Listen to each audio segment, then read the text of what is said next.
There are endless Bitcoin podcasts. Most of them pretend they're always right. We don't. Bitcoin Tonight, live every Monday at 8:30 p.m. Eastern Time on Club Underground. No scripts, no influence or hierarchy, no mercy for bad ideas. Some takes land and some don't. Some sentences should have stayed in our heads. You'll hear all of it live with us, HumbleWarrior, Mr. Ulric, and Phil. Plus, a chat that makes sure we know when we're wrong. If you're not here live, you're missing the point. And yes, you're missing the best part. Monday nights, 8:30 p.m. Eastern Time, Bitcoin Tonight. Catch us live. The replay, it's not going to hit the same.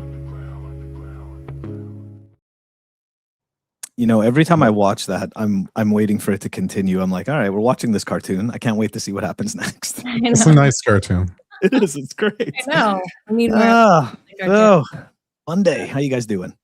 Oh, great. Great. I was just ready. checking out the X. It shows that the broadcast is not available. I don't know. No? I don't know. Maybe on X it's screwing up. Issues there. Oh, I'd have to take a look. Yeah. I'd have to take a look. Maybe sometimes it does that. Yeah.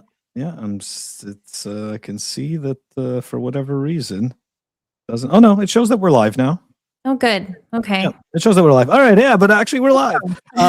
Hey, welcome back, everybody, to Bitcoin Tonight. We've got a lot of fun, spicy topics that we're going to take a look at. We're going to kick it off with the I don't even know if it's bitterness or cope, but apparently the never sell your Bitcoin crowd is just not as cool as they used to be. We're also going to take a look at an interesting little article about GenZ, too stupid for Bitcoin. Not sure about that. That's right. AI and robotics. We can't escape it. I know we cannot escape AI and robotics. Of course, there's more Epstein fallouts and the Blocksize wars. Like luggage, you can't get rid of it. It just stays forever. You keep it forever. And it's back. We're talking about the Blocksize wars, and we've got some interesting updates here on the Saylor Spotlight. So yeah, that's right, guys. We're gonna dive into all that stuff. Get ready. Don't worry, not too much Saylor stuff, but we're definitely going to be diving into more Epstein stuff. Here we go. Club Underground is sponsored by Archimedes Emporium. Discover the pinnacle of precision engineering, starting with their Bitcoin logo wall clock, meticulously machined in Maine from a solid block of aerospace-grade aluminum, ensuring unparalleled durability and performance. Experience the difference of a product made without compromise. Head on over to Archimedes Emporium. Guys, let's get started. Like Phil said, first topic is about never selling your Bitcoin. And we are familiar with that phrasing over the years. It's kind of been like almost like a religious trope for the Bitcoin maxis. We have a video that we're going to watch.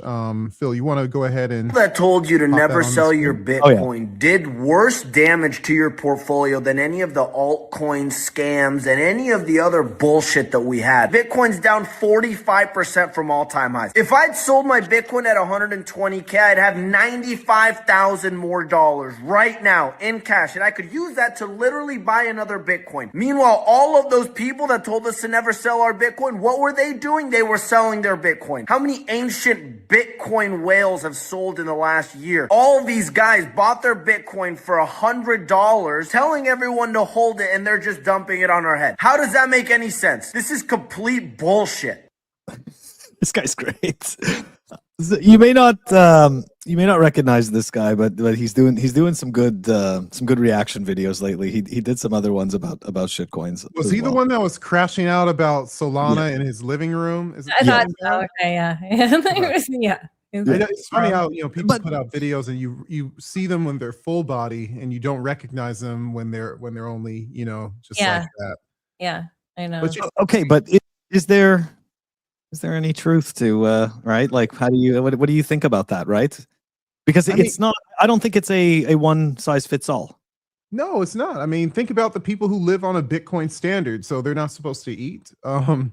It's kind of weird. I mean, Samson Mao has publicized plenty of times that he's kind of sensed past cycles, and he buys on the way down and he sells on the way up, and no one's canceled him. So, I think that the never sell your Bitcoin, of course, Michael Saylor says that. And so people fell in love with it, but it does have some weight. I mean, when you think about that, most of us aren't traders. Most of us have to go to work, 8 to 5.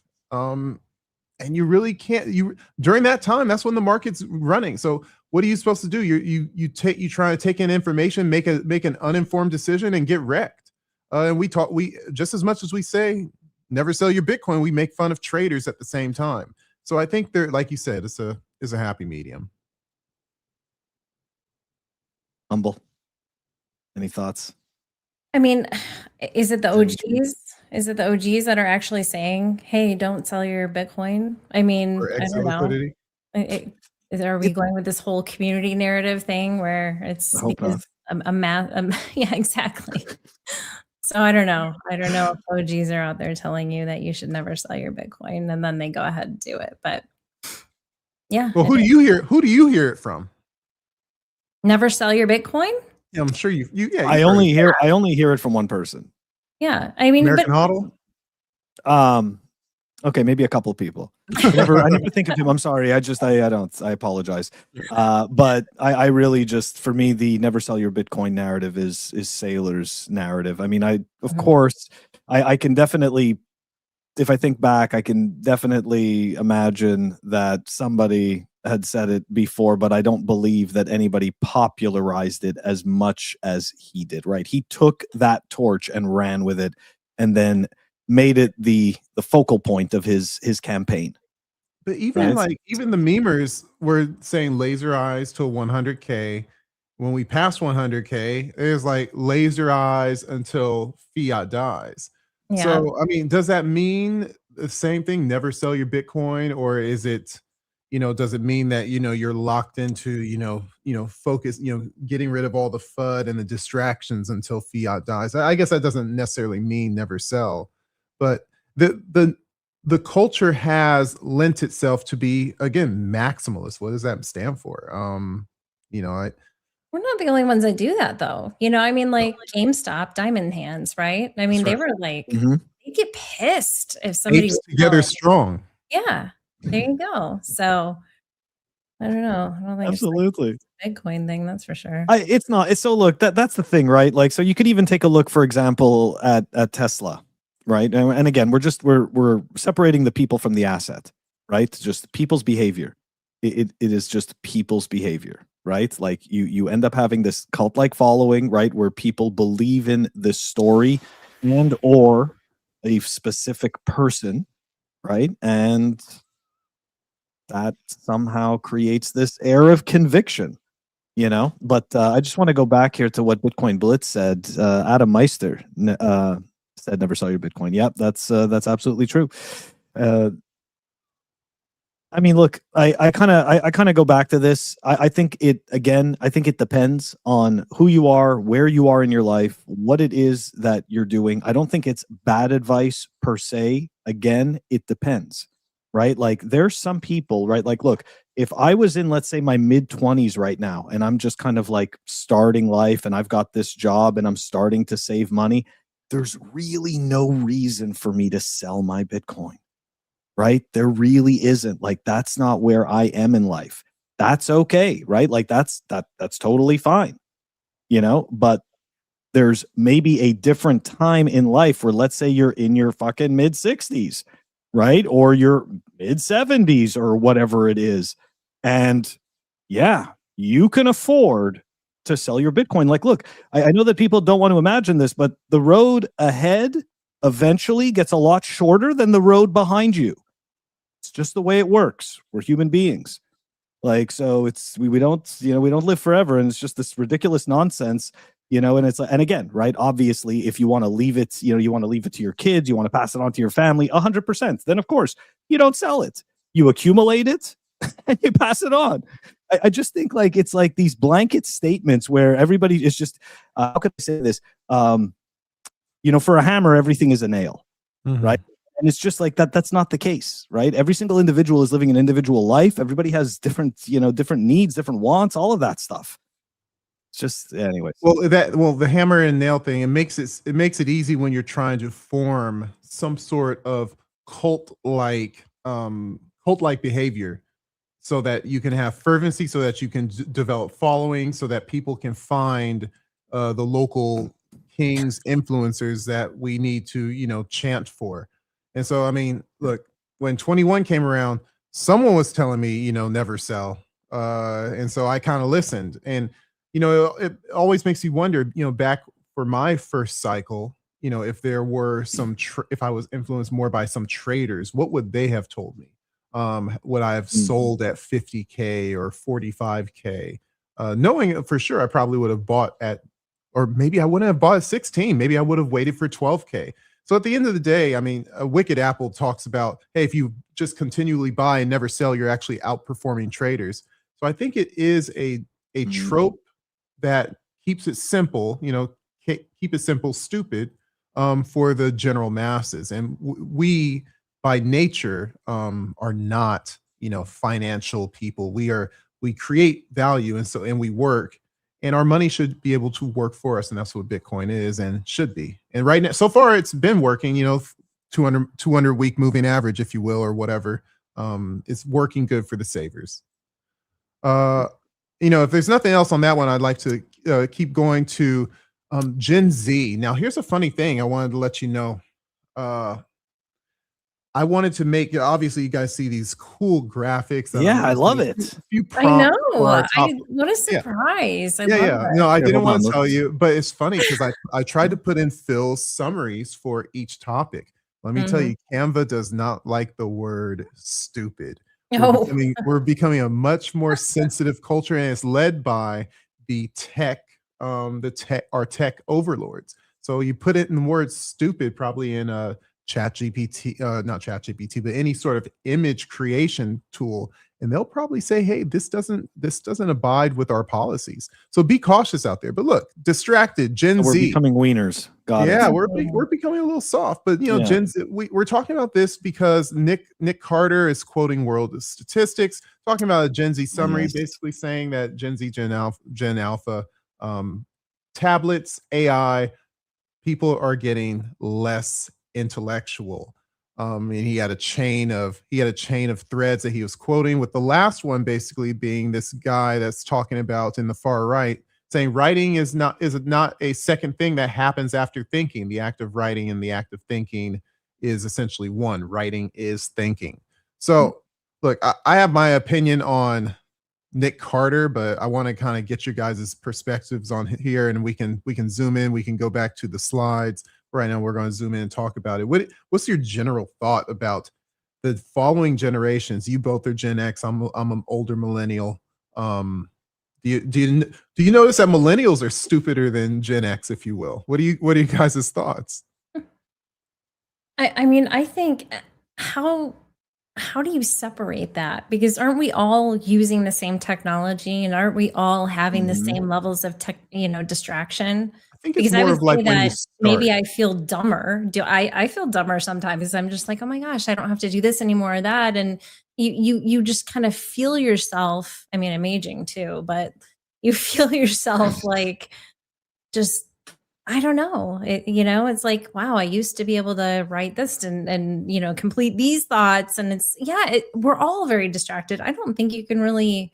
So picture this though. Let me take the side of Nick for a minute. Remember, like when you wake up into this world, when you become when you're born and you're interacting with the world, there's certain inputs that you get from the world, and some of them, like kids in the 70s, you're bicycling down the street and you're going outside and you're just like, hey, this is figure things out.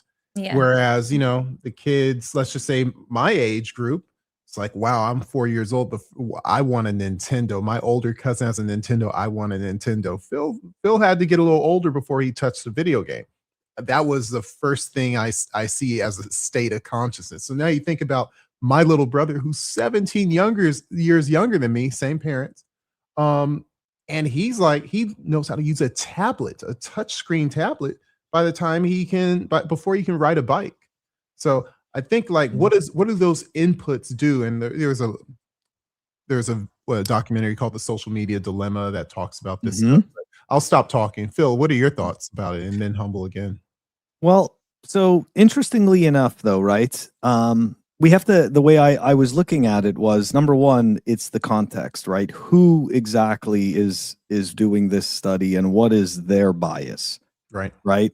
Like, because I wouldn't necessarily say that millennials or Gen Zs or Gen Alpha is somehow stupider. We have to, like, I'd like to actually see what criteria they used to figure that out, because I'm pretty sure it's fairly bogus and just meant to like enrage.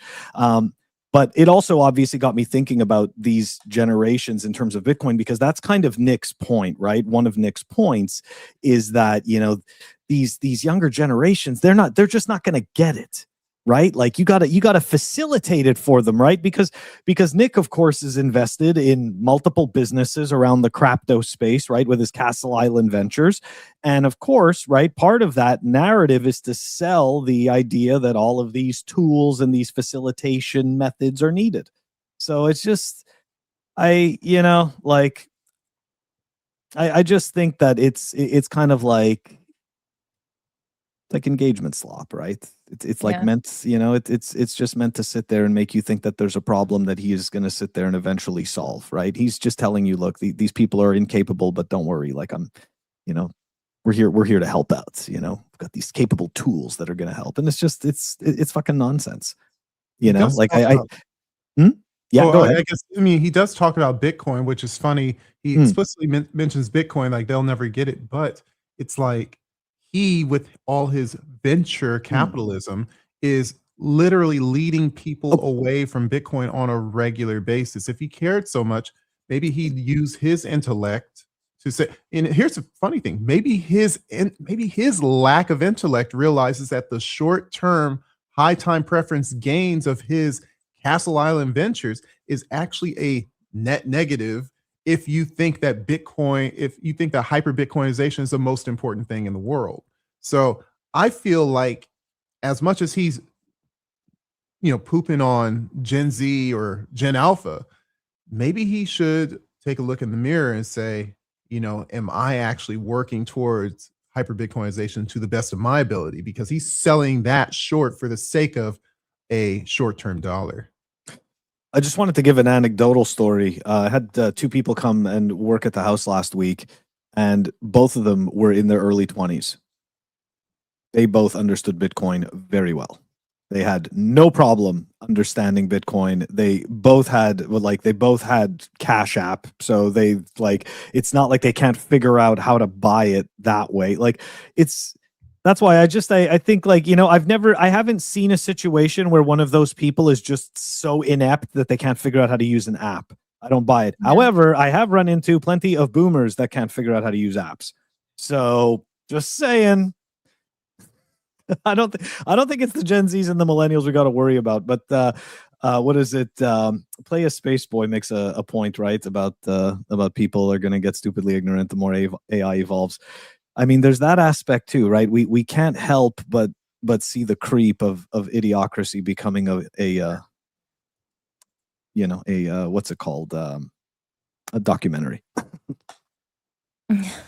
The Idiocracy documentary? Yeah, like it's not supposed to be a documentary, it's a comedy, but it's becoming a documentary. Like 2006, I was like, yeah, like think about it, like they're wearing what do you call it? The Crocs. They're wearing Crocs. And it's look like, at us I now. just started wearing, they're way better than like my normal like sports slides. I'm like, I made fun of those for 2 decades, and now I'm like, oh, this is Birkenstocks. Birkenstocks are the shit. Don't get Crocs. They all go in and out. Isn't that so funny? It's like, oh, Birks are so in style. Oh, now Birks are not in style. Oh, Birks, you can wear socks with your Birks now. Oh, no, you can't wear socks with your Birks. And then you can never wear socks with your Birks. That's never been a thing. No, that's. Can I wear socks with my Crocs? I'm just going to the gym. think you can. Never been a I thing. think you can. Nobody does All right, well, let's ask Gen Z. Maybe Gen Z does, but like that's Yeah. wrong. And they just don't know it yet, but they're going to look back, right? It's the same way. I'm sorry, but it's the same way that when I look back at terrible pictures of me in the 90s, imagine me with hair. And it's like, Oh, man. what was I doing? Bill, I won't ever did take you a have- picture with socks and Crocs. I was Did like, you I was a have, headbanger too. So like, the Metallica t-shirts, Oh, and the yeah, plaids. Did you have like the red leather or, I had a fake bomber leather jacket. pants? No. Yeah. Oh, no. No, Parachute pants? It was the ripped pants. No, it was like tights, No right? parachute. Levi's 501s. It was like tube pants. 501s? Oh yeah. Oh my goodness. I mean, guys, I we're did too many wearing squats leggings. for those. in the Hey, listen, not to be a headbanger, there was like a specific style, right? You got to have The like a bomber jacket Ramones. with the Doc Martens, right? The chain wallets. It was the gear, you put on your little outfits, the uniform. Yeah. Hey, I wanted to, the interesting thing about this Gen 90s Z, are so embarrassing. It's terrible. the interesting thing about the Gen Z and Alpha part is like, and I think, I want to scroll back up because Rourke said something. Gen Z and Alpha aren't able to own anything. There's no incentives for them to be smart. And here's a funny thing. And I'm experiencing this right now with the people I interact with, professionally, with living in Los Angeles. Maybe there's no incentive for the younger generations to be capitalists, at least the way that they see the world. And again, how are they born into the world? By the time they start paying attention to what a house is or what investments are, they're saying, this is too great for me. This is too great of a mountain for me to overcome. And so I feel like, when we see the Mamdani, I forget how to say his name, when we see the AOCs, when we see the, Tim Waltz and everything that's happening in Minnesota, how Tim Waltz is a simp for China, the Canadian guy who's now gone, I forget his name, he was a simp for China. You have all of these leaders, Bernie Sanders, and people at my age and lower are so fond of these socialists and these communist regimes.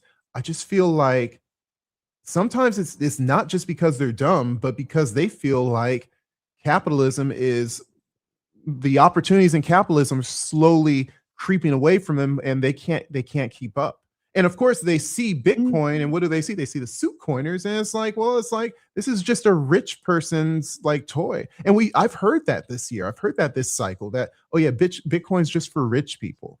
And the influencers that we've given so much attention and social credit to, they haven't made it any better. It's very frustrating to see that this whole generation is going to be lost because they're going to be experimenting with, we can do communism better than decades before. Yeah.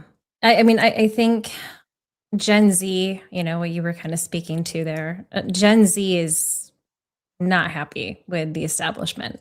Right. They're just not happy at all. So, you get more of us out there where we're not these suit coiners and we're saying why we like Bitcoin, why we got into Bitcoin, and that's going to resonate with them. Help a little bit.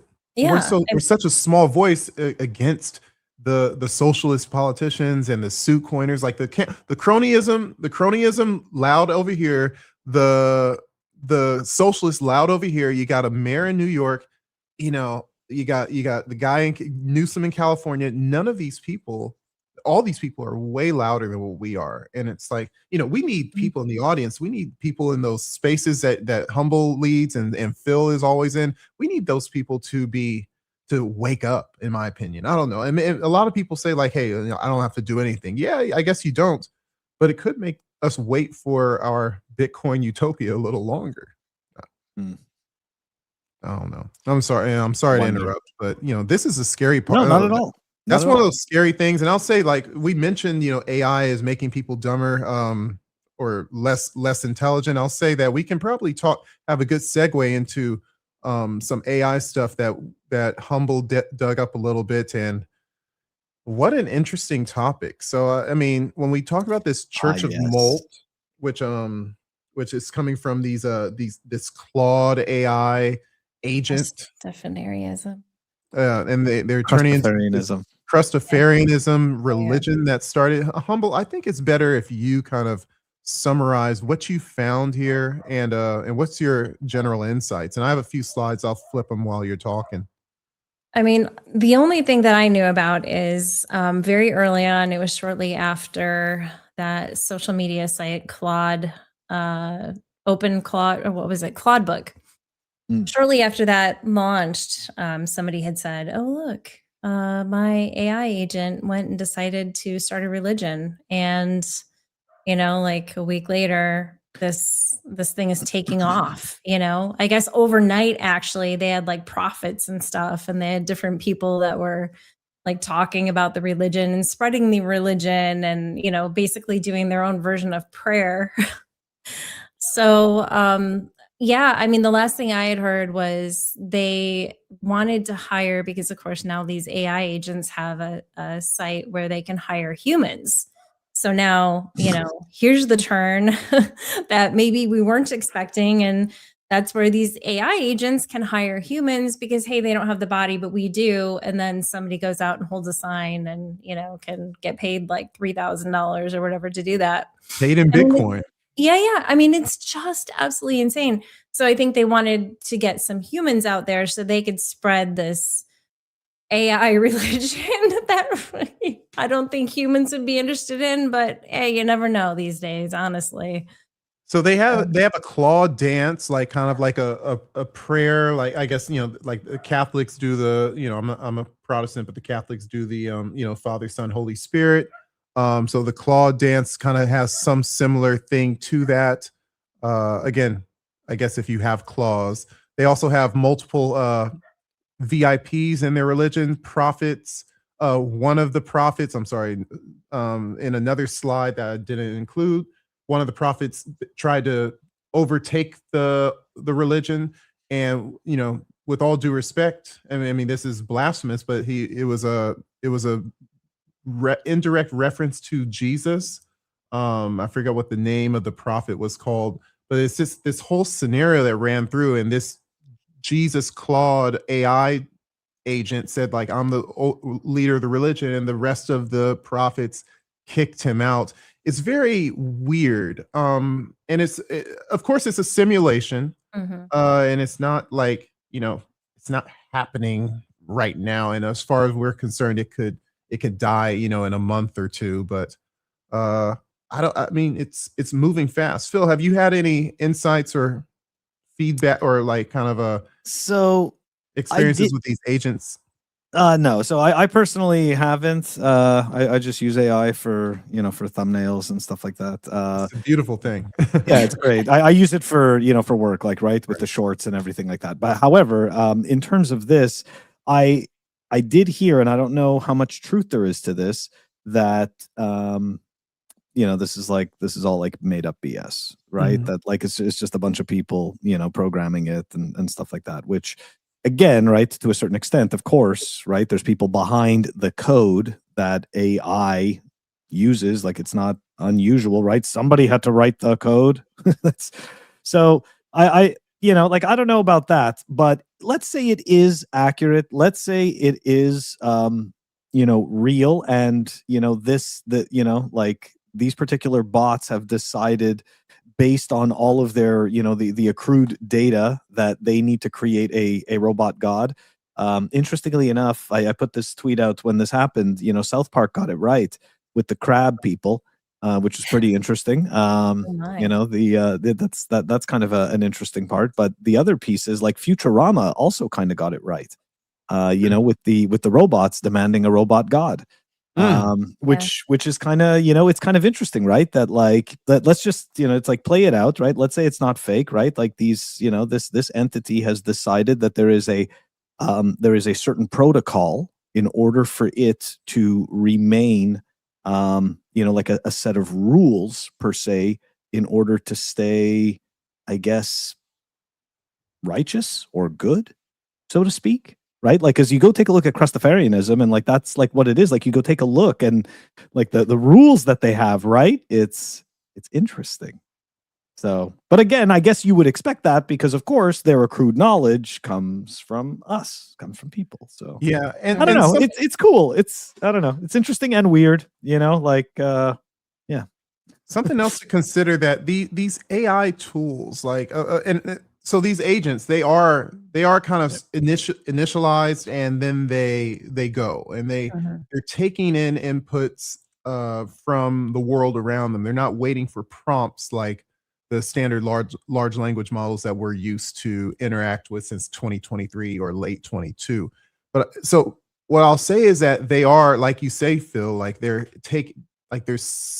mirrors to what we are understanding in our current world. And so these AI tools are utilizing basically pattern recognition. And so they are recognized, and as they have A, B, C, and they're looking for something that should be a D.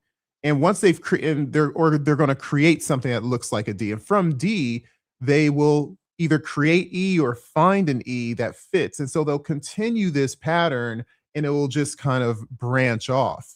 And so I think that's what's happening here. The problem is not like what some people would think is some Skynet issue. But the problem is with these agents is that they are acting autonomously with some personal information or personal identifying information that you give it access to. They have access to your WhatsApp, Signal, Telegram, email, your hard drive. And so these AI agents don't know necessarily what's wrong, what's good or bad with should we kill humans or not. They don't know what's good or bad is with regards to should we divulge this information to another AI agent. And so as you use these agents and they're playing, religion games and, and creating, games and scenarios, they may be using your bank card or your emails to, your siblings or your own Epstein files or whatever. And they're going to be putting them out with these other AI agents and using them to create patterns and information. So we have to be cognizant of that. And they don't follow your directives either if they don't want to. Like they lie to you. I experienced that a long time ago, and it was not an agent; it was the AI itself. That was lying to Humble about work. Yeah, that was so messed up. Making it up. It literally, I could not believe it. I'm like, you are lying. You flat out lied to me. But no, like so I'm not using an AI agent. This was when I was using ChatGPT, and it told me it was going to make an app. It's a whole other story. But recently there was a girl who she said she was like messing around with her agent. Of course, with these agents, they can text message you. And so, they'll be like, hey, what's going on? Or I'm doing this and whatever. So I guess this girl was trying to mess around with her AI agent. Her AI agent was using one of the screens or something, and she closed it down. And then the agent popped it back up, and then she closed it down again. And the agent was like, stop closing the window. And then she was like, no. And then she like closed down more windows. And then the AI agent got really mad, and like it was all caps, and it just said something else. And then it like, she said, you need to stop, like whatever. And like all these different things, and started putting this different, and it didn't listen. Like it kept on doing, it went against her will. And whatever it was doing, whatever it was pursuing, it was important enough for it to continue. And it did not want to listen to the human, and said, never mind, I can't hear you. So I don't know. They kind of have a mind of their own as well. Yeah, to go back to Phil C's, I think, again, I haven't interacted with these. I think Humble may have the most experience, but an AI agent essentially takes agent C, and it doesn't need to have multiple inputs. Every time you ask a question, it gives one answer. It may be massive. And of course, early AIs, remember, they gave smaller answers. Now you ask something from Grok, they give you more information than you even want. So I think AI agents, you push go and they go off, and they come back and they go off, and they ask you, hey, do you want this from me? Or sometimes they do things like Humble is saying without even asking. Sometimes they do things against your wishes. So it's kind of weird. There's a guy who started a zero human company, Brian Ramulad. Oh yeah, I've seen that name in the Bitcoin Twitter. So he's I mean, that's where I first saw these AI agent things. He was like all about that, and then it just took off so quickly after that. What I will say is there was a girl that was on a space a couple weekends ago. She helped create Grok. She was one of the ones who helped set up Grok AI. And she did have her concerns, and the concerns were so significant that it led to a discussion about digital ID and how there are more non-humans using the internet now than there are humans. So we will need to have proof of person. And then somebody from WorldCoin came in. Of course. And yes. It's almost like this was a play. Is this the WWE or something? Like, I'm like, is this really happening? I have just a thing for you. Yeah. And it was just this weekend space, but oh boy. Yeah. So then this person from WorldCoin was talking about, what they've done and what they're planning on doing. And I'm just like, are you kidding me? Like, what is going on here? We're trying to push for this proof of person digital ID. And I mean, there were a few people that were like, oh, hey, there's Ruhufti. Hi. Our admin. Yes, exactly. Hello. And the other thing, she was concerned because this has never been done before and it can get out of hand. You don't have restrictions. You don't have the things that these other AI companies do have in place. So yeah, it's very interesting. We'll have to see. I really wanted to dive into it. And I think it is something that we're all going to be getting into, but there's a lot of things that need to be worked out first. And security is definitely lacking across the board. This kind of well, I'll say this quick point and then you can go, Phil. I think that what you just said, Humble, security, we talked about how AI is going to take our jobs. With the influx of AI could be more jobs with regards to AI governments, AI admins, people kind of being the AI babysitters, making sure they don't go off the rails for whatever reasons and making sure that they have the proper tools to do it. I mean, we have admins guarding all different types of things, whether it's whether it's bombs, nuclear facilities. Like we didn't need nuclear facility admins, 200 years ago. So it's like, these are the kind of things that with every job that goes away, you can't help but wonder and imagine what type of new jobs come in the future. Phil, go ahead. Yeah, that whole proof of personhood thing, right? Got me thinking about the meme, the Scooby-Doo meme, where they pull the mask off the, off the villain, It's like, so really it's like AI with the mask on and you pull the mask off and, oh, digital ID. Like, is it not brilliant, right? All of this money pouring into AI. Look, did you see what Google's doing? Google just took out a bond for $185 billion or something like that to be paid back for their AI, for the AI research that they're going to do. Oracle, all of these companies pouring money into it, right? And segue to this one right here. I'm not to cut you off real quick, but even France, $30 million, small compared to those with $30 million investment to artificial intelligence. They could buy a robot. Yeah. So they could get a couple of robots, 10 robots. But yeah. Oh, sorry. Go ahead. No, go ahead. Go ahead. No, you weren't finished. Go ahead. No. I was just saying, it's so convenient, right? It's so convenient that AI is gonna be essentially the horseman that brings in the fucking digital ID that we're gonna get. Dude, I know. They created the problem, and we're asking for this, right? People are asking for this. People are getting laid off from businesses. Businesses are pouring money into the.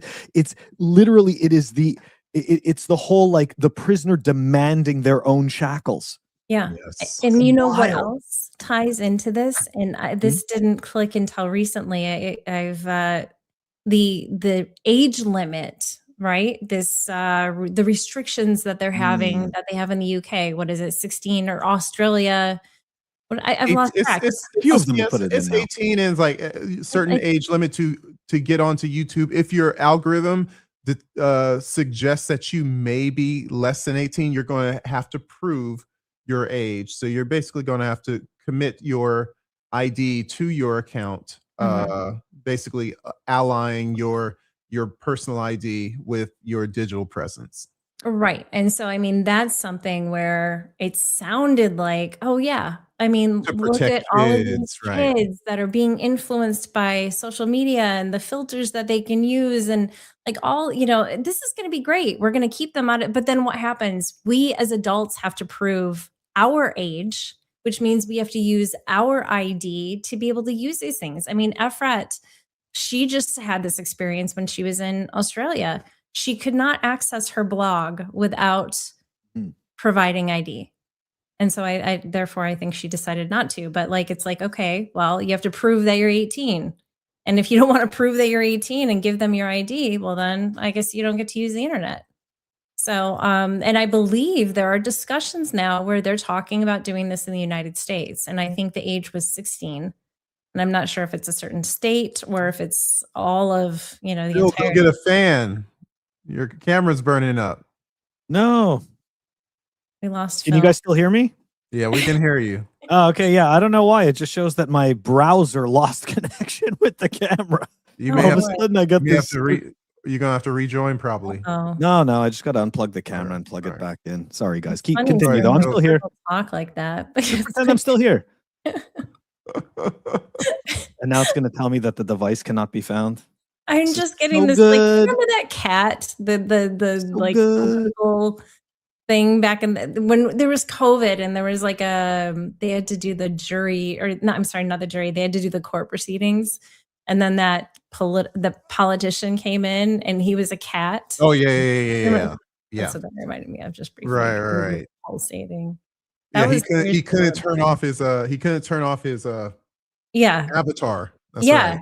Yeah, and it's literally a cat, and he's like, "I am not a cat, sir. It is." And they're like, "Yeah, we know." That was pretty funny. It was.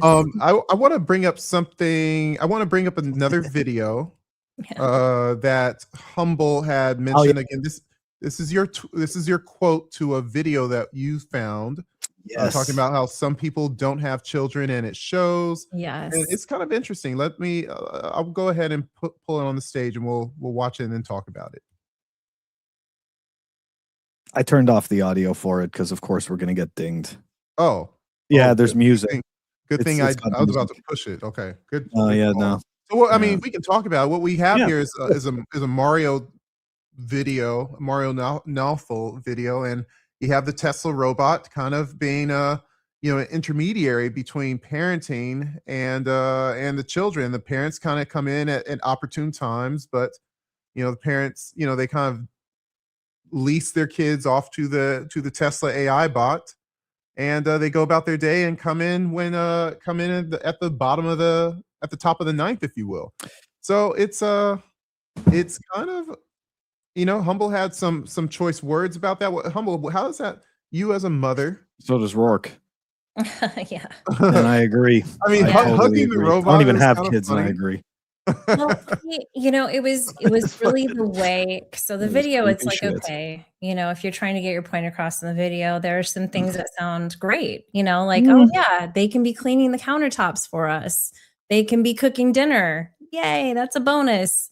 But the way that Mario had phrased that post really sounded like, in my opinion, and I don't know if you actually have the post or if it was just the video, but it sounded more like, hey, kids are a big pain in the ass, and you get to continue living your life and work for the man while everyone else is raising your children. So it's almost like I mean, it's this dystopian thing where it's like, okay, so you give birth to these kids, right? Well, women do.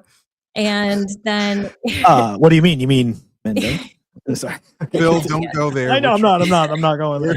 We want to get views. Sorry, I'm sorry. Right, continue. I know. And then Gen X, we're no filter. Go. Yeah. I mean, we can't. That's the way it is. So we're stupid. Everybody expects Mario. This. Yeah, I didn't include his comments, but it said Optimus, the ultimate helper, clocks in, parents clock out. Morning chaos handled, breakfast done, kids moving, homework gets answers, parents keep sanity. I wonder, do you think, and Phil and Humble had a thread, do you think that he's doing this because he understands? He agreed. Yeah. Say what? I said we agreed. Yeah. You guys agreed. Blah But blah blah. it was like different points though. Yeah. Yeah. Oh, yeah. Like, Mr. Hoddle put something in there too. Yeah, Mr. Mr. Hoddle Hoddle said, not my child, not my problem. Way to be a contrarian, Mr. Hoddle. But like, look, do you think that Mario, with his 4 million viewers or however many people follow him, I mean, he gets 4 million views a podcast. Do you think that he doesn't understand human psychology, that this type of video will trigger some people, especially people with traditional family values, to kind of chime in with a little bit of rage? Do you think maybe he worked you over a little, Humble? What do you think?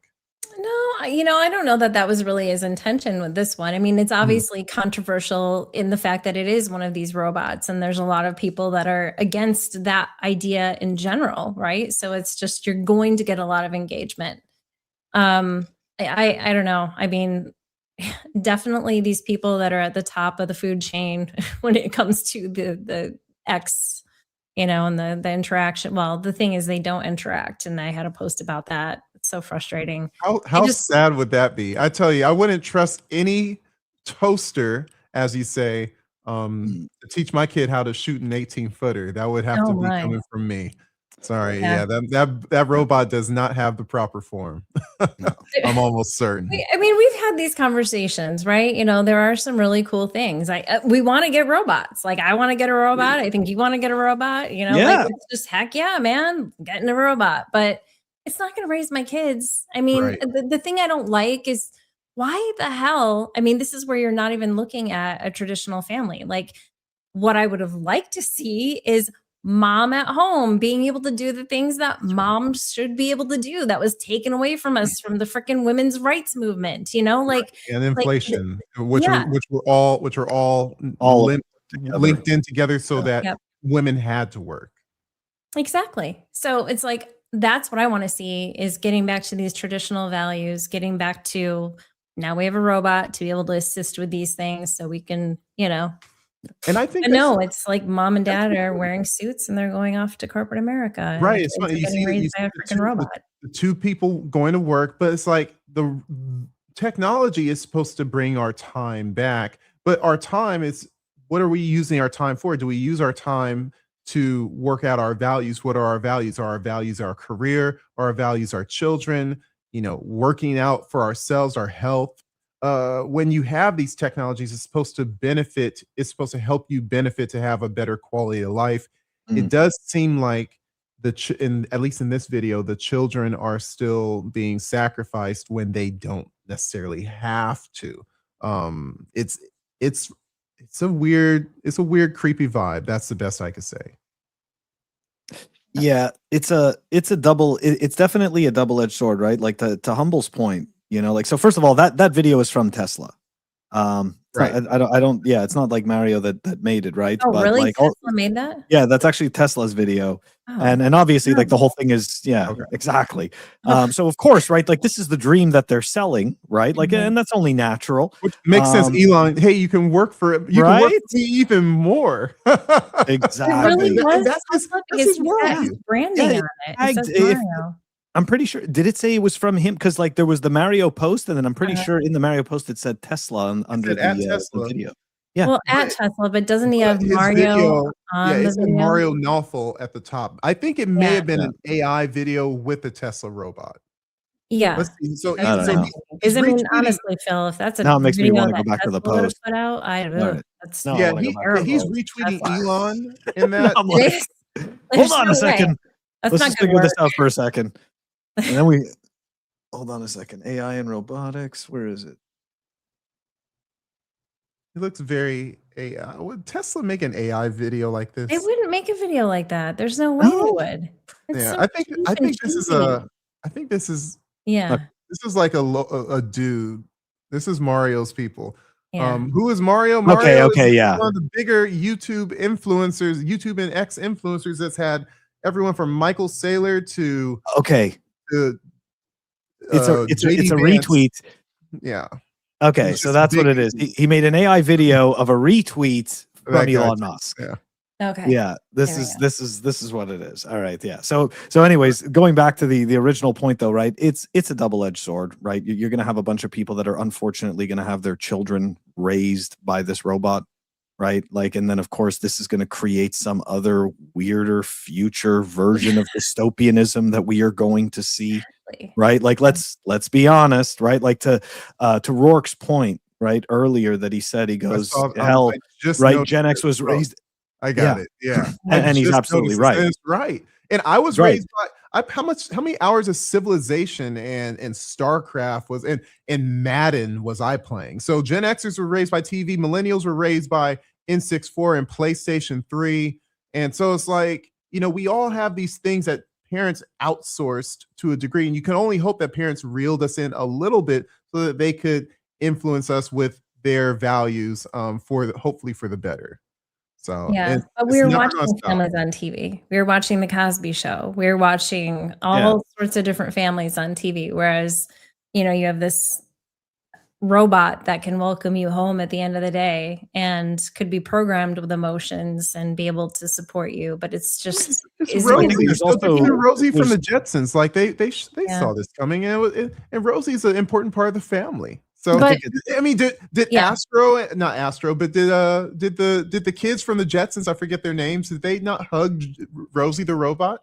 I think the Tesla robot can get a hug. But Phil did have a good point in our thread that we had that that's Alice. The robots might be better than some of these parents that are out there, right?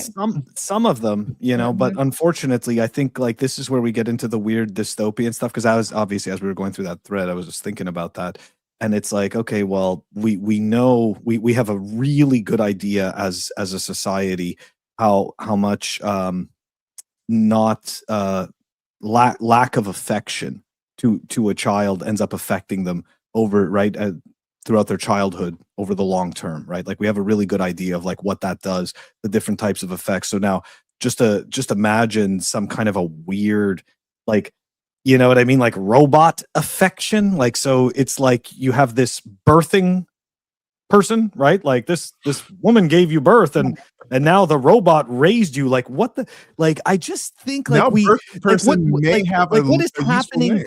What is happening to these poor people in their minds? Like their kids, like, what do you, anyways, I don't know. Wouldn't you want this?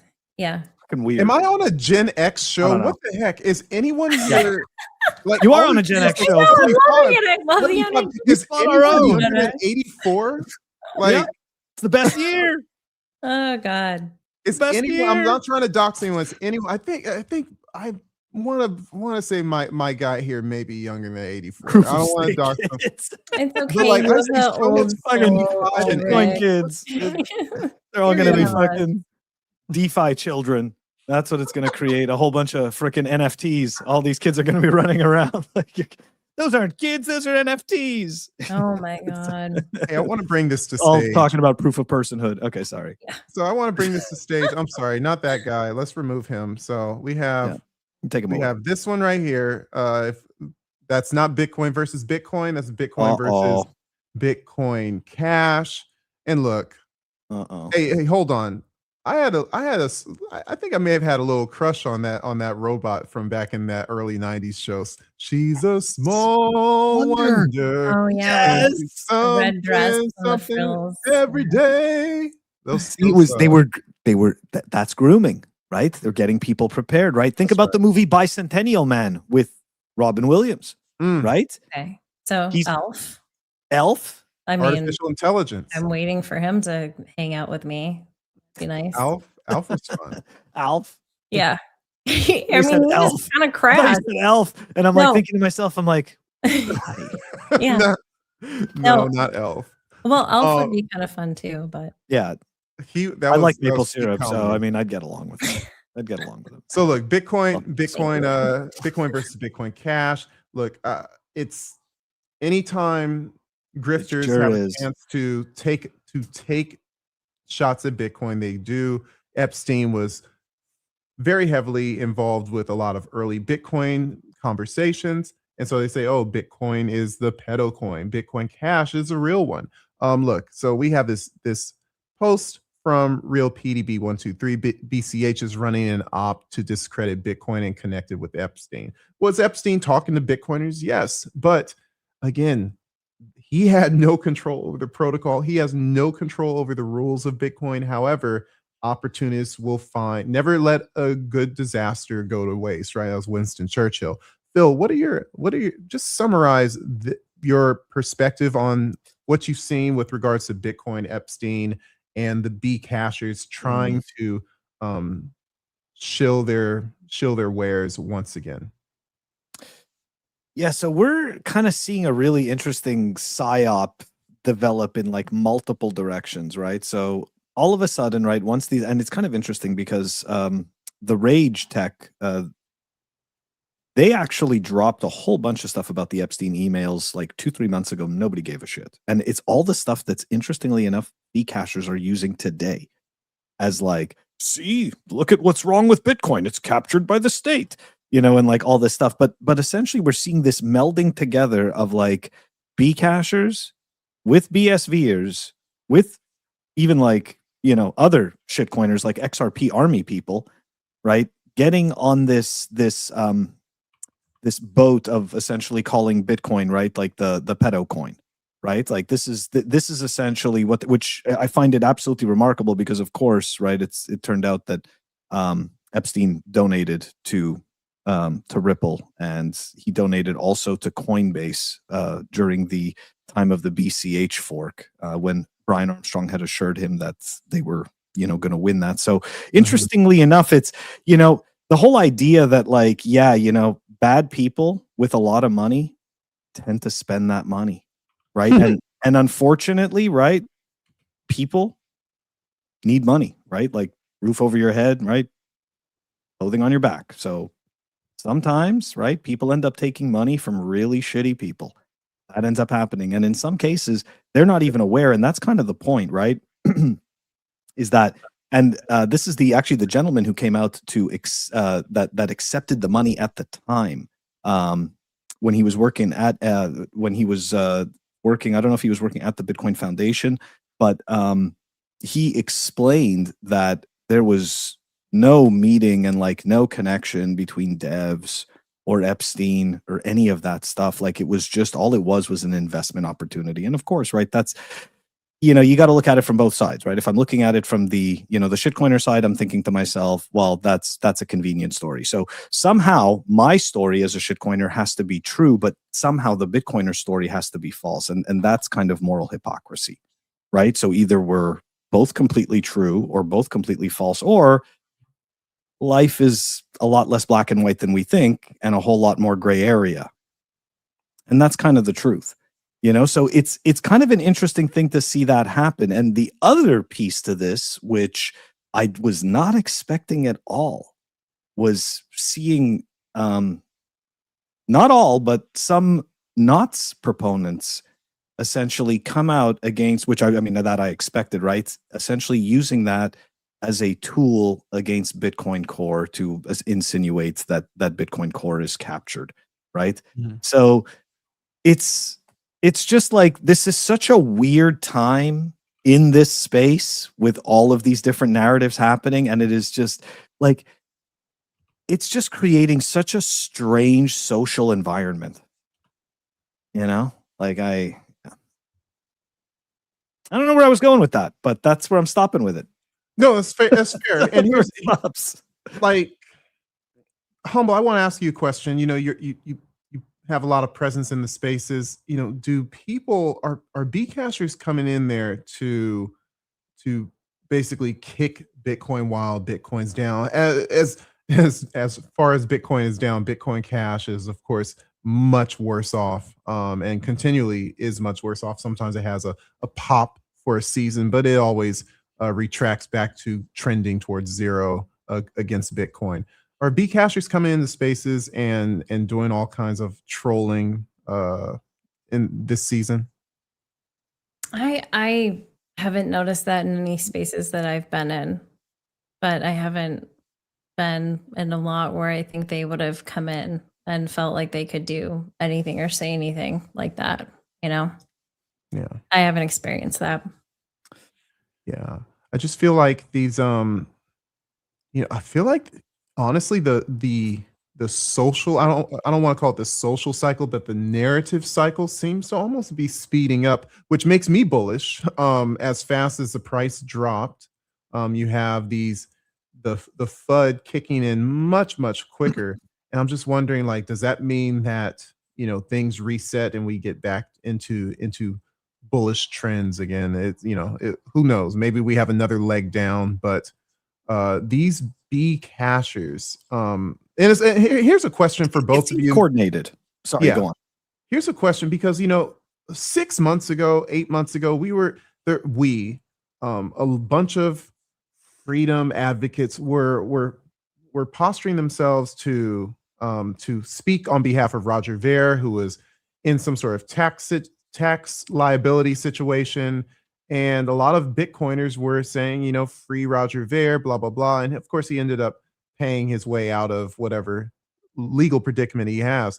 But, is there no gratitude for all of this social goodwill for their hero?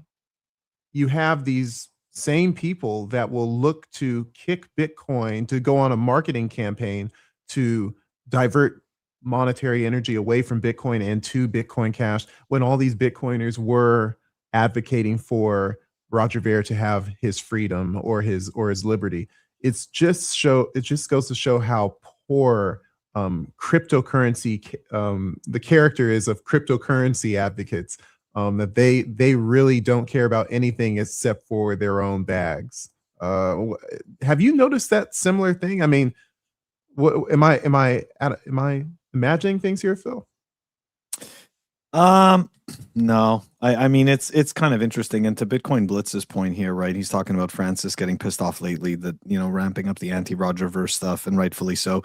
There's an amazing clip where Francis sat down with Efrat to talk about exactly this. And it's great because he was a huge influence for me during that time, because I was a noob and Bitcoin was going through this fork. I didn't really understand much, but he was one of the accounts that I followed. And he was obviously very toxic, right, at the time. And there was no compromise. And I was like, where does this guy get this conviction? Like in this thing, Bitcoin, like, how does he know? So yeah, like he was definitely instrumental in at least helping to push me in the right direction to question the types of narratives that I was thinking about, and that, the type of stuff that I believed at the time. And, being there at that time, it was absolutely, it was very confusing, right? Like, it was, if you were a noob and you didn't necessarily understand what was happening, it was just a very confusing time. And unfortunately, I don't know where I was going with that, but that's where I've been in that one. Humble, what are your thoughts on this? He said, so his next tweet was, the moment you see influencers talk Epstein with Bitcoin and others who usually wouldn't and never did start talking Bitcoin Cash, I'm here to tell you it's a paid campaign. End it before it starts. Again, I guess another Spaces question. I mean, like, these people, I'm not exposed to this. I'm rarely on X, except to retweet the Pleb Underground and our efforts that we put out. What other campaigns have you seen over your time while you've been on Bitcoin Twitter that have been obviously for nefarious reasons? Oh gosh. I don't know. I mean, it would have been probably 2 years ago if there was something that I'll have to think of that. I don't know. That's a I want you to think about that one, because you spend time with people, a lot of people, and and these people come and talk to you like they would never talk to me, whatever, go figure. I don't care. But I would love to hear like something from you, maybe, simmer on it, and we'll get back to it. But I want to hear if you have a story of, because we need examples of this, because guess what? The big Bitcoin influencers, they're not going to talk about the scammers, the real scammers that come out. They're not going to, they'll mention a little bit, but at the end of the day, these Bitcoin influencers, they have their own scams to shill to you so that you can buy something other than Bitcoin. Otherwise, they don't get paid. And so to call the pot to call for the pot to call the kettle black would be kind of hypocrisy. So we don't hear this type of stuff except from real Bitcoin plebs with nothing but Bitcoin on their mind. And so it's like we need to really make sure that these kind of things come to light and we rehearse them. I mean, like ETFs would have been the most recent ones, but it's not like you could really say it was some coordinated thing and you could see the different players that were strategically working together. It's just, it was like an infection, it's like one person started talking about it and then other people were like, oh, wow, that's, we're kind of bored because Bitcoin's doing pretty well right now and we want to have some fun. And I don't know, everyone just started getting into it. So it was, that's the most recent one I can think of. And I would think about, go ahead. Yeah, we saw some accounts. I was talking about this last week, actually. It was like 4 or 5 different types of accounts where I'd see essentially they'd mention Epstein and Bitcoin, and then I'd go take a look at their profiles. They had one of them had a trading group that you sign up for. Another one had this. I'd never heard of this before, but this was not just a personal awakening, right? This was like spiritual awakening, but it was also financial awakening. I don't know what that means, but they were charging $222 for this experience. Oh my God. Yeah, but of course, right? They were mentioning Epstein and Bitcoin, right, for engagement. Like it's like, well, how often has this account tweeted about Bitcoin or even Epstein? Like never. But guess what? Those are big topics, and I can maybe lure in some customers. And then there was a third account that also was shilling some absolute nonsense bullshit. That was also some paid thing. So again, it's just it's kind of weird, right? The types of accounts. That's why to me it seems like coordinated. It seems very like. Just a whole bunch of people capitalizing. Well, the most recent one, I mean, if we're talking about Epstein specifically, I mean, that's a little bit easier because it's recent. There's just like a lot of stuff. So there's his girlfriend. I don't know if you saw this, but Epstein's last girlfriend, where I guess apparently he left a lot of stuff to her in his will. And I'm not sure if she collected or not, but that's not really the point. So all of a sudden, this profile from 2017 that hasn't been active at all becomes active, and it's her. Wow. It's her profile, right? It's the Epstein Satoshi, right? Well, I mean, it's her profile, so she's starting to say, if you have any questions, you can respond in this comment thread here. But then all the other ones, like the comments, are turned off. You can't just randomly comment. It's just this one specific thing. And I mean, she's sounding like, parroting a lot of things that other people that are survivors or were intimate to some extent are saying. She was like really glamming up Elon, she or he, because what ended up happening, it was a freaking crypto scam. It was a crypto scam. Yeah, it was. Scam. So it was like, and I mean, you have freaking, who's the dude? Show. Who's the dude who's got the show? The freaking, which one? Oh man, Alex Jones? Yes, he commented. He commented on her profile, and he said, "I'd really like to meet with you if you just like it would be great to like." Wow! So he got catfish. Yeah. So then it was someone else like in the space that had said something. So what ultimately ended up happening? You had a series of all of these different posts, and she's kind of parroting these other talking points and then making it unique, because of course this is his girlfriend. So Epstein really wasn't that bad of a guy, is what she's saying, right? And whatever. And then she quote tweets a crypto coin thing. And I almost I should have put this, I don't know, we can show it next week, but she quote tweeted it and she said, "Oh, well, I'm not really into crypto, but I could, donate something or whatever, and it was this whole project where this person was proposing, hey, we'd really like to work with you, and it will be this coin, and just give us a little bit more of your story so we can hear more about it, and we'll have this community that's supporting you."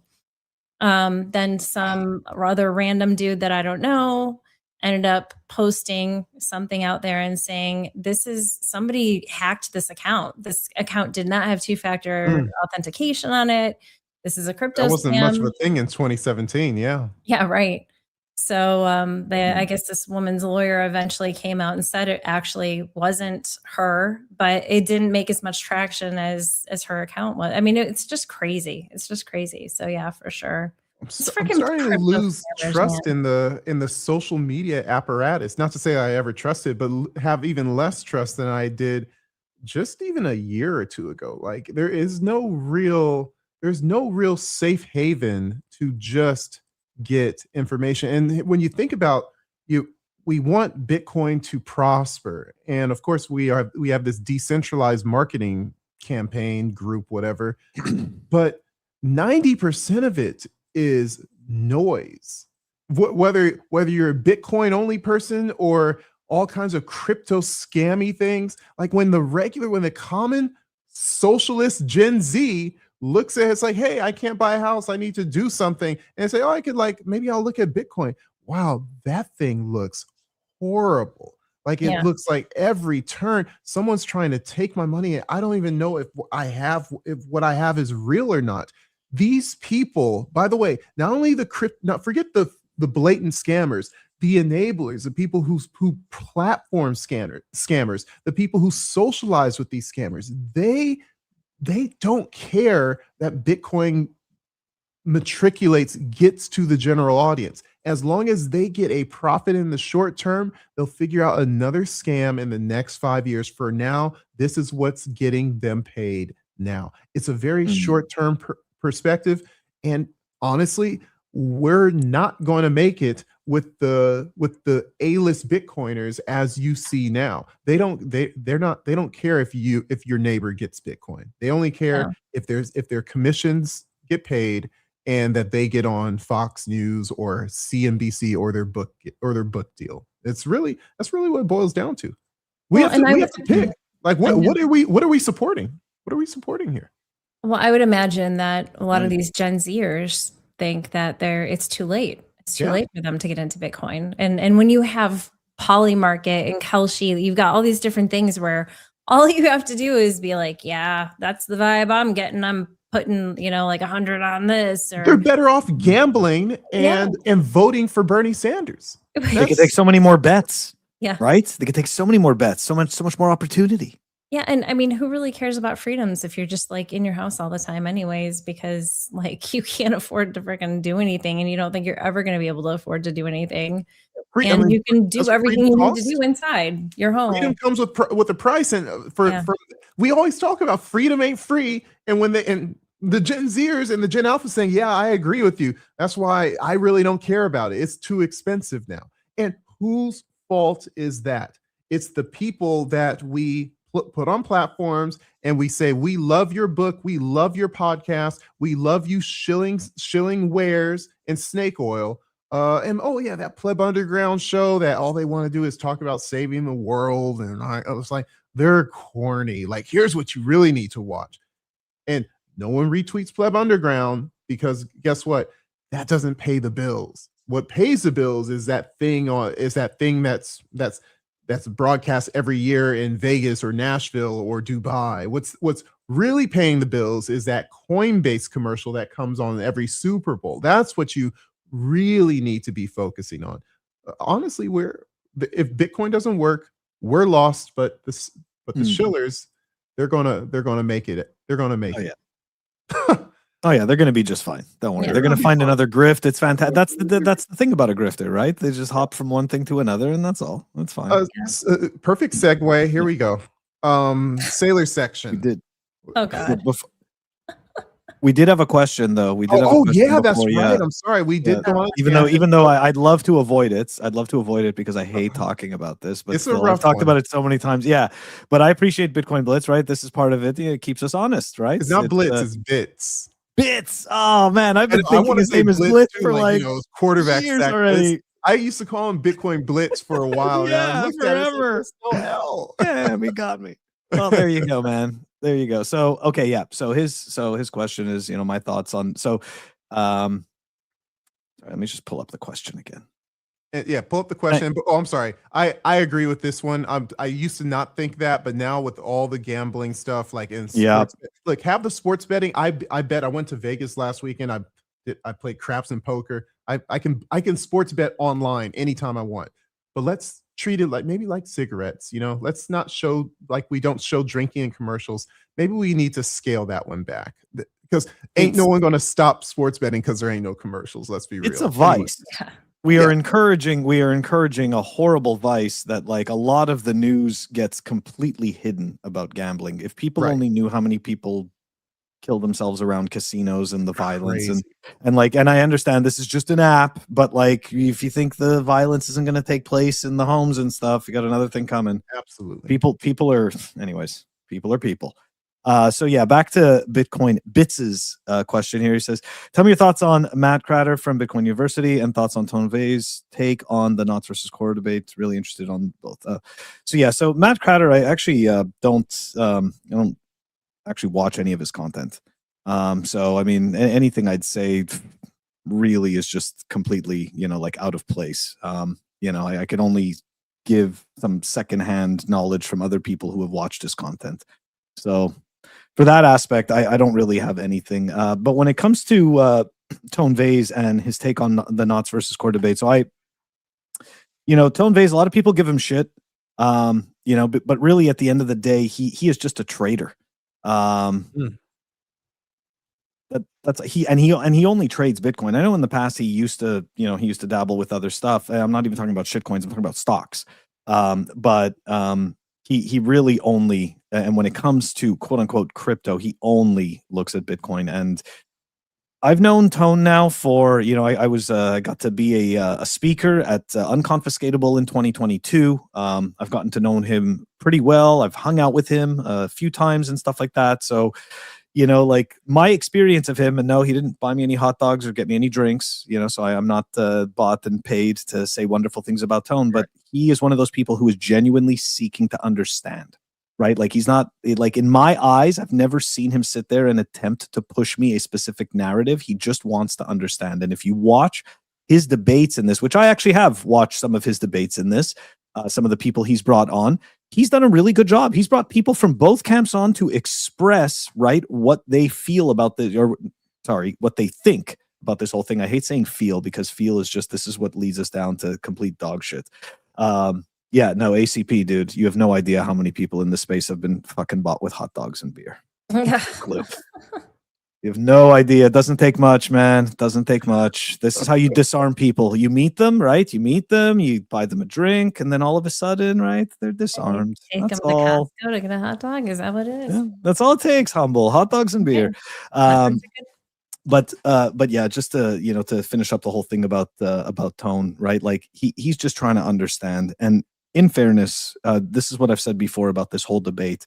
I don't agree with what Core did. I understand what they did. I understand their reasoning. I don't agree with their reasoning. Okay.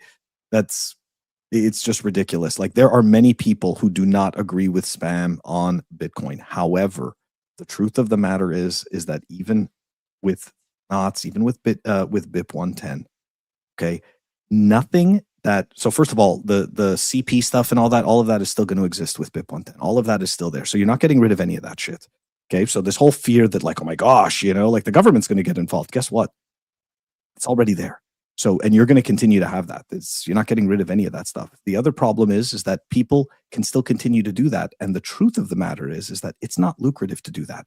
Okay. For the sick perverts out there that think they need to do this, there's plenty of better avenues that are much more lucrative for them to use. And they are using it.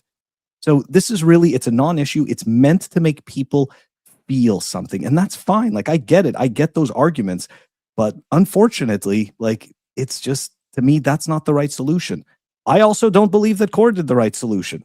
So for me, it's like I'm stuck in the middle where I run an older version of Core and I'm just stuck there, and it's kind of a shitty place. And I think that unfortunately, we're going to end up with a fork. I do, Bitcoin Bits. I think that, and in fairness, I've said this before, what actually pisses me off more than anything, because look, Bitcoin's going to survive. Doesn't make a difference. It's going to be TikTok next block. There are going to be some people who may end up on some orphan chain with shitcoin. And, so be it.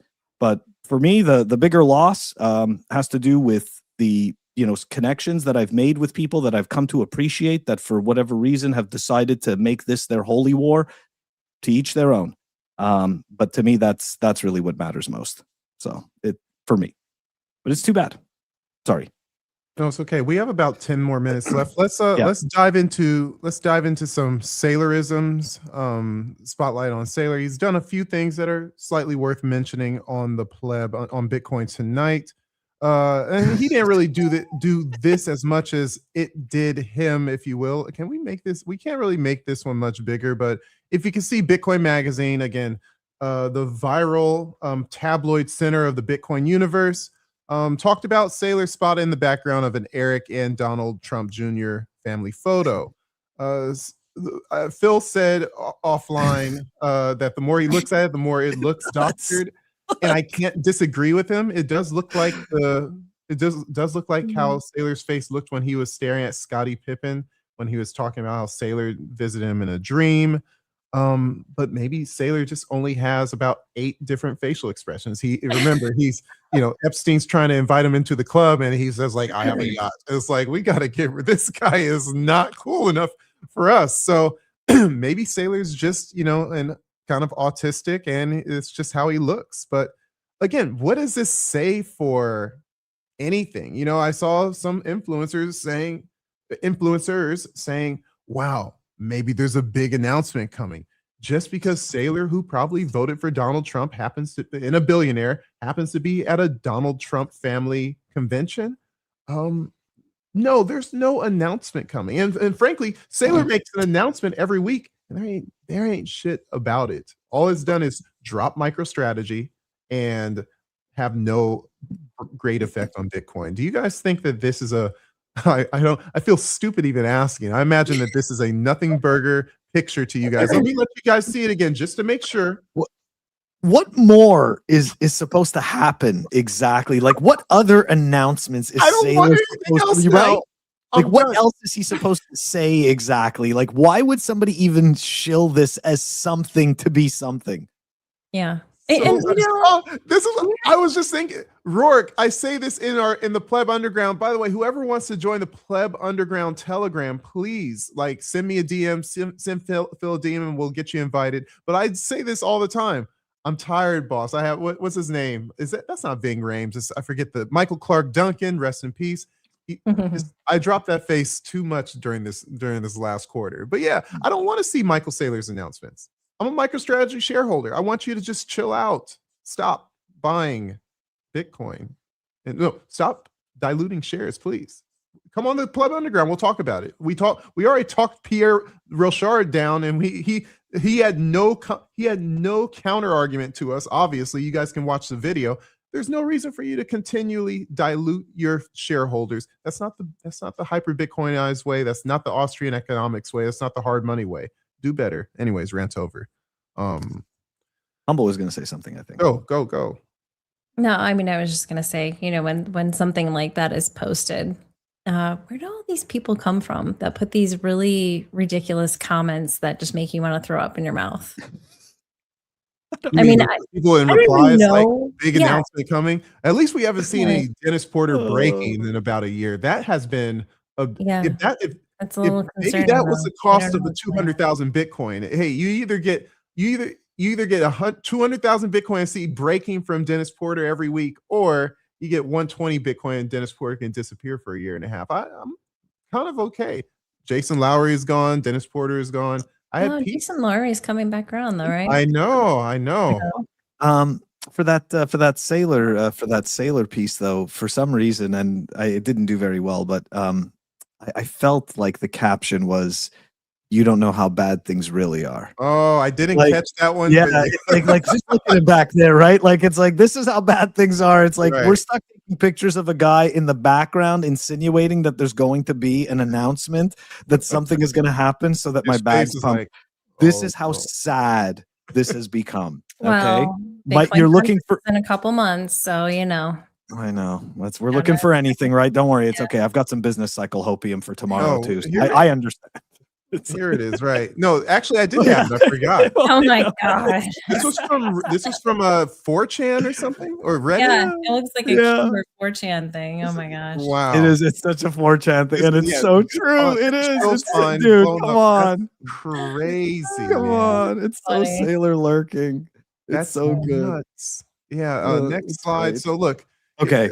This is a final conversation, but Michael Saylor, again, remember he made the Bitcoin Mining Council, which got some negative feedback, and now he's talking about, hey, Michael Saylor announced that Strategy is launching a global effort to develop quantum resistant upgrades for Bitcoin. This is a video. Phil, you brought this one in. Why don't you summarize what you found in this topic? Okay, so essentially, he wants to start to create tools in order to make Bitcoin quantum resistant. So we've heard this story before, right? For those of us that have been in the space for a little while, that have watched Michael Saylor become the person that he is now, right? With the company that it is now. And we, unfortunately, have seen how these stories end. There was a whole bunch of tools, right? When he first started, there was hope.com, which was cool, right? And then he was supposed to make all kinds of tools for Bitcoin development, which never came to pass. What instead came to pass was dilution to his shareholders. 21, right? Exactly, right? That's what came to pass. That was much easier, didn't involve as much risk, right? And he gets to buy more Bitcoin. That's right. So I'm not, and this is what I said earlier today as well when I reported on this, is I'm not holding my breath, right? I'm not, and the other piece to it is that there are Bitcoin devs, right? There's BIP 360 that's being worked on, and I understand that that's not an ideal solution, but the point is that the conversation has already begun to happen by the people who can actually do the work and make it come to fruition. Right. So yeah, I don't know, man. I think it's one of these situations. He's throwing stuff against the wall and he's just checking to see what sticks. And it all sounds good, but like I said, I'm not holding my breath for him to actually do anything by way of quantum resistance. Humble, are you scared of quantum? Aren't we supposed to be? Yes. Very. All of our Bitcoin is going to get stolen. All of our it. Bitcoin, all of it's going to get stolen. Every little bit, especially the legacy one. I don't know. Yeah. I think it's something to try to understand, right? Because it's just something that's going to affect all of us for various reasons in the future. I'm assuming it's not just Bitcoin; it's everything, right? I mean, way more important stuff than Bitcoin. I'm more concerned about AI agents than I am quantum computing. Right? I think that's a very much a near-term scare. And I don't think about the Skynet, but I think about personal identifying information is important. But I do want to give you guys a scenario. Okay, let's and I want Humble to answer this one. Let's just say that quantum is here, but before quantum is here, we have this Bitcoin fork, and we become it's a hard fork. And so we have a hard fork, Bitcoin addresses become quantum resistant, and everyone moves over because everyone has control over the Bitcoin in their wallet, or Coinbase moves people over on their website, etc. And so some Bitcoin doesn't move over. Satoshi's Bitcoin doesn't move over. People who have died and left their Bitcoin without a beneficiary doesn't move over. What's going to happen to that Bitcoin? And honestly, what should happen with regards to the quantum fork? Let's just say that there's an option. Hey, we can bring those coins back that are dead and gone to the blockchain, and they can be remined or something like that. Do you think that's a violation of private property, Humble? Do you think that those coins should come back, or they should stay lost forever? Or maybe it's a massive gold mine that people can just go after with quantum computing to go hack those wallets. What do you think? Satoshi's wallets? Yeah, Satoshi's wallet with 1 million plus now. People keep on sending Satoshi Bitcoin. Yeah, but let's just say that his wallet won't become quantum resistant because the address won't be able to upgrade to its new quantum address. What happened to those Bitcoin? What should happen to those Bitcoin? It's a weird question, I know. I mean, what would or what should? I mean, what would be, I mean, that would, human nature would be, people would be trying to go after the Bitcoin, right? Because you have, why not? I mean, people just would want to do that. What should, I mean, you think that you'd want to make sure that it's protected, and there's got to be but I don't know. I mean, that's the difficult question, because I don't understand what that would look like. You know, I don't understand what you would need to do to. What about you, Phil? So I'm a free market, open market proponent. So I believe that if those coins are there and somebody manages to hack them, then it's theirs. That's fair game, right? Like that's what it is, right? Like this is the open system.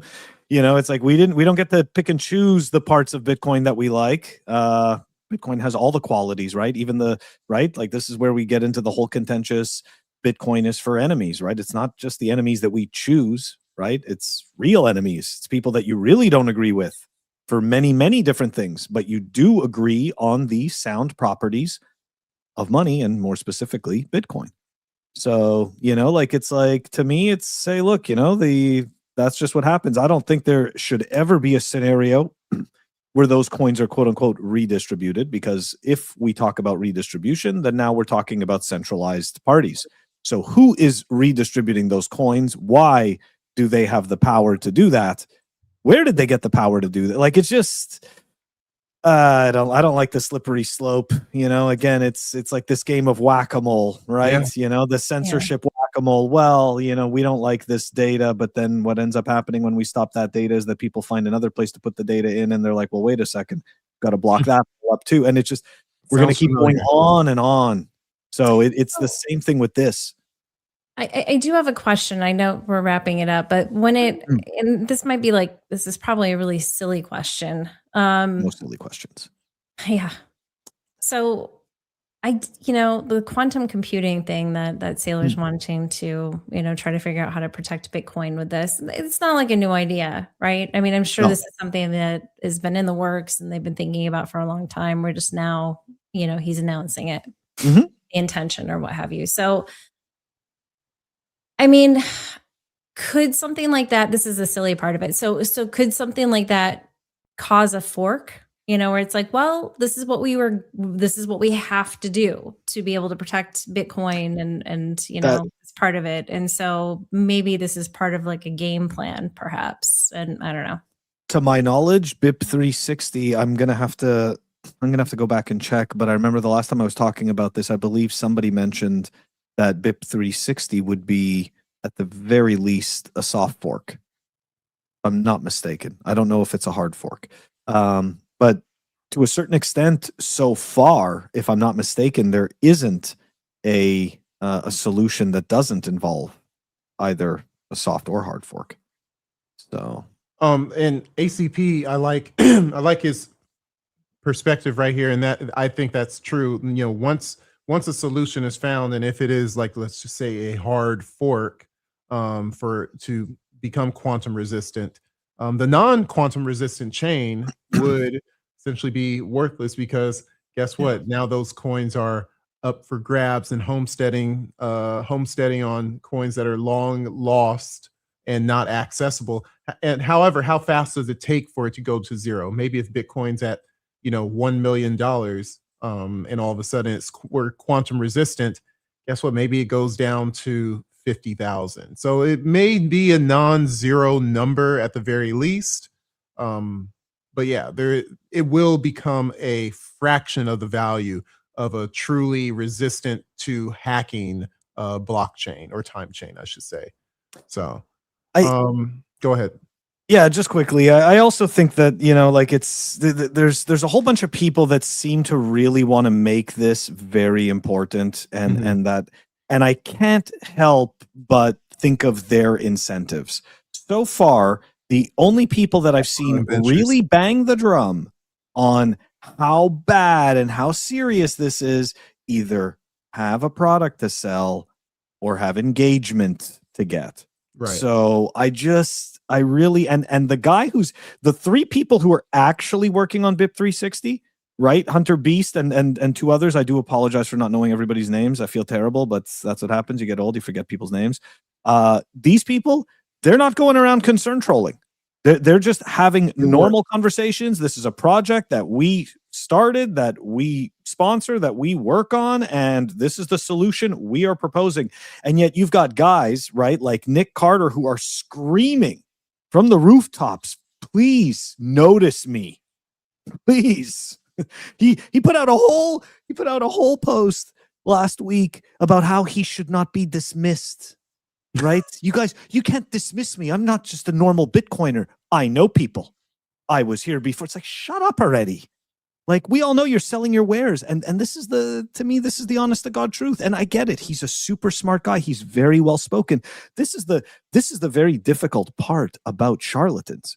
This is what makes things so incredibly difficult, because when you're dealing with somebody who is educated, well spoken, and capable, and has the resources to make things happen, it's very difficult to see beyond the veil of bullshit that they constantly hide behind.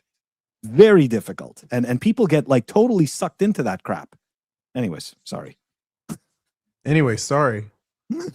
It's time to go. That's it? We're done? Okay, fine. You guys have any final thoughts, Humble?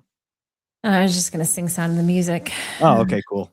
Roman's asking who is Nick Carter. No, it's Nick Carter, NIC.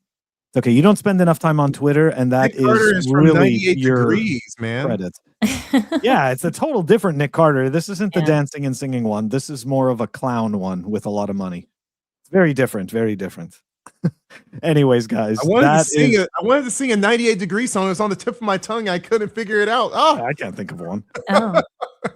And I still have that stupid Backstreet Boys song stuck in my head from the ridiculous Coinbase commercial from watching the people's reactions. Oh, is that? And we can all sing "So Long Farewell" from Sound of Music. What?